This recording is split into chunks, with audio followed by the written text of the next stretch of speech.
नमस्कार दोस्तों, a fish code किल के 8वें और आखिरी एपिसोड में हम आपका स्वागत करते हैं।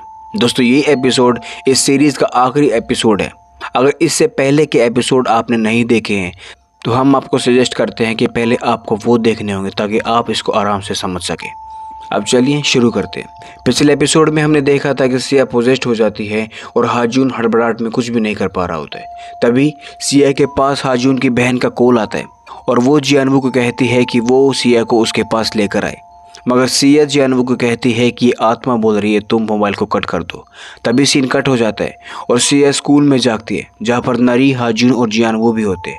सिया को कुछ समझ नहीं आता।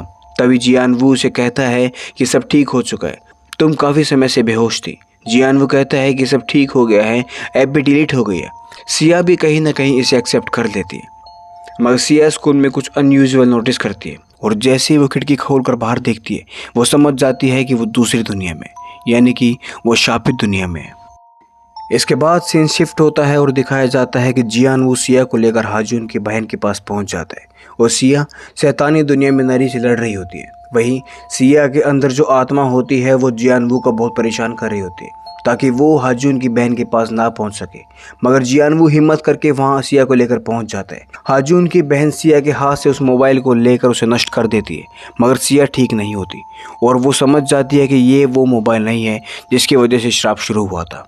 अब हाजून की बहन भी शैतानी दुनिया में जाकर सिया के पास चली जाती है और वो दोनों देखते हैं कि हेद्योंग वहीं पर होती है जो अब ठीक हो चुकी थी, यानी कि हेद्योंग का मोबाइल नष्ट होते ही वो ठीक हो गई और वो उन्हें इशारे करके बताती है कि शापित मोबाइल सर्वर रूम में है।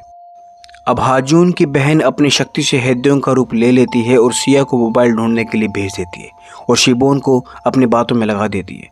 सिया मोबाइल ढूंढती है तो उसे एक सीक्रेट रूम दिखता है और जब वो उसे खोलती है तो नरी उस पर हमला कर देती है। दूसरी तरफ शिबोन अगरबत्ती की खुशबू से पहचान लेती है कि वो हेद्योंग नहीं है। श्राप से पहले भी शिबोन अक्सर पहचान लेती थी कि हेद्योंग उसके घर गई है या नहीं। उनके घर की अगरबत्ती खुशबू अलग होती थी। अब शिबोन और हाजून की बहन में लड़ाई शुरू हो जाती है। दूसरी तरफ नरी भी सिया के ऊपर हमला कर देती है जो उसके ऊपर हावी हो जाती है।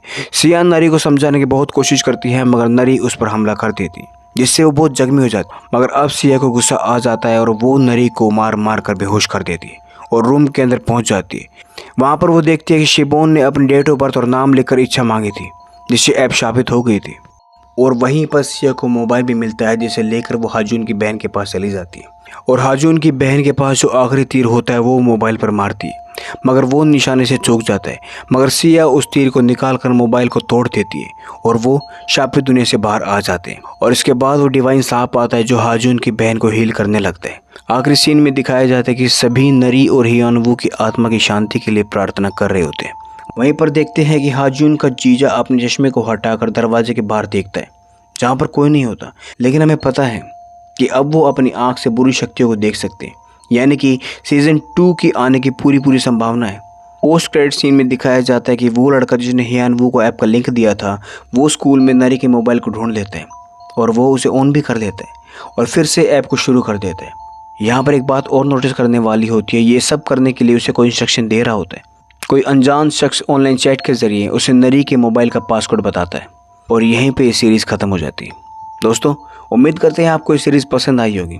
अगर आपको कोई और एक्सप्लेनेशन चाहिए तो हमें कमेंट करके ज़रूर बताइए। मिलते हैं अगली कहानी में।